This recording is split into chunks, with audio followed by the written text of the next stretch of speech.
तो welcome back to new video guys. My name Samrat Banerjee, you are watching सम्राट Banerjee YouTube channel. আজকের যে video হচ্ছে সেটিতে জেক্সপো ভোকলেট অথবা ডাব্লিউবি জেইর জন্য একটি দারুণ খবর রয়েছে এবং একটি দারুণ পজিটিভ আপডেট রয়েছে। তো চলুন আমি বেশি বড় ভিডিওটা না করে ফটাফট আপডেটটি আপনাদের সাথে শেয়ার করছি।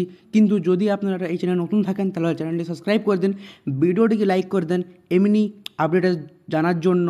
তো চলুন ভিডিওটিকে আমি শুরু করছি। সর্বপ্রথম আমি কালকে একটি ভিডিও করেছিলাম যেখানে আমাদের যে টেকনিক্যাল এডুকেশনের যে টেকনিক্যাল বডি আছে AICTE, ওইখান থেকে অফিসিয়াল নোটিশ এসেছিলো যে 15 সেপ্টেম্বর থেকে আমাদের জেক্সপো ভোকলেট অথবা ডাব্লিউবি জেই বা আমাদের ইন্ডিয়াতে যতগুলি টেকনিক্যাল এডুকেশন কলেজ বা ইউনিভার্সিটি রয়েছে যেগুলো AICTE থেকে অ্যাপ্রুভাল, সেই সবকটি কলেজ থেকে মধ্যে যেন 15 সেপ্টেম্বরের মধ্যে যেন আমাদের ক্লাস স্টার্ট করে দেওয়া উচিত।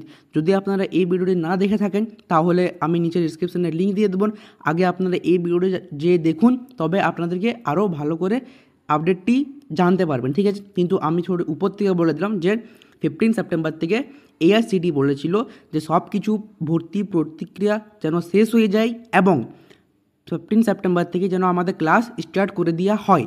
তো এখান থেকেও ছিল কালকের আপডেট, কিন্তু আজকের যে আপডেটটা হচ্ছে সেটা হলো যে আমাদের টেন্টেটিভ ডেট ছিল 9 সেপ্টেম্বর এই OBC কেসের জন্য। কিন্তু এখানে আমি আপনাদেরকে বলেছিলাম যে আমাদের স্টেট হাইকোর্টের কাছে যে ডেটটিকে আগে পিছন করাতে পারে। তো ঠিক সেটি হয়েছে, আমাদের স্টেট রিকোয়েস্ট করেছে হাইকোর্টের কাছে অথবা সুপ্রিম কোর্টের যেটি আমাদের ডেট ছিল 9 সেপ্টেম্বর হায়ারিংটা, ওটা আমার মনে হয় ওর আগে হয়ে যাবে, কারণ এটি এখন পজিটিভ আপডেট একটি আসছে, ঠিক আছে। তো সেটি আপনাদেরকে সাথে আমি শেয়ার করছি। 22 আগস্টের আগে মেরিট লিস্ট অথবা র্যাঙ্ক কার্ড এসে যাবে, কারণ AICTEর যে খবরটি আছে, মানে যেটি 15 সেপ্টেম্বর থেকে ক্লাস স্টার্ট করা হবে, সেটি সব কলেজকে মানতে হবে এবং মেনে চলবে।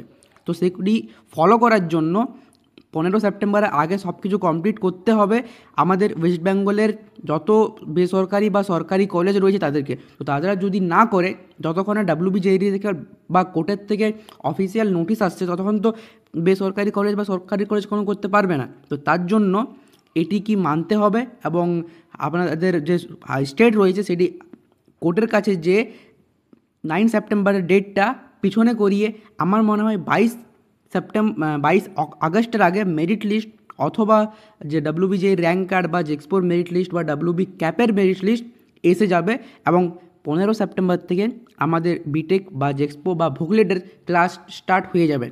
আমি এখানে বলে দিই যে তোমরা বলবে বা আপনারা বলবেন যে কী করে ক্লাস স্টার্ট হবে যতক্ষণ না ওবিসির কেসটা সলভ হচ্ছে। কিন্তু সুপ্রিম কোর্ট বা হাইকোর্ট 7% আর 70%-এর মধ্যে আটকে আছে। ওরা কিন্তু এটা বলে না যে ভর্তি নিয়ে চলবে না বা অ্যাডমিশান নিয়ে চলবে না, এটা কিন্তু কোনোদিনই কেউ বলেনি, ঠিক আছে।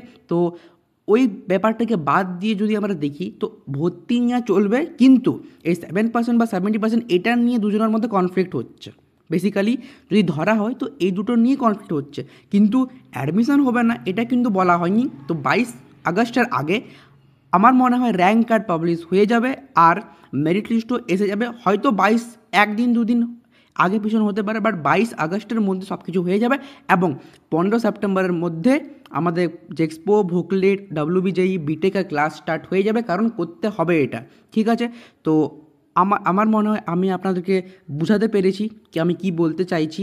আই হোপ আপনারা বুঝেছেন। এটি এখন তো আপডেট, যদি পরে কোনো পজিটিভ বা নেগেটিভ আপডেট এসে থাকে তো আমি আপনাদেরকে জরুর জানাবো। তার জন্য ভিডিওটি সাবস্ক্রাইব করে দিন, তার জন্য আপনারা চ্যানেলটি সাবস্ক্রাইব করে দিন, ভিডিওটি লাইক করে দিন এমনি আপডেট ভিডিওর জন্য। Thank you so much. দেখা হচ্ছে আবার একটি নিউ ভিডিওর সাথে।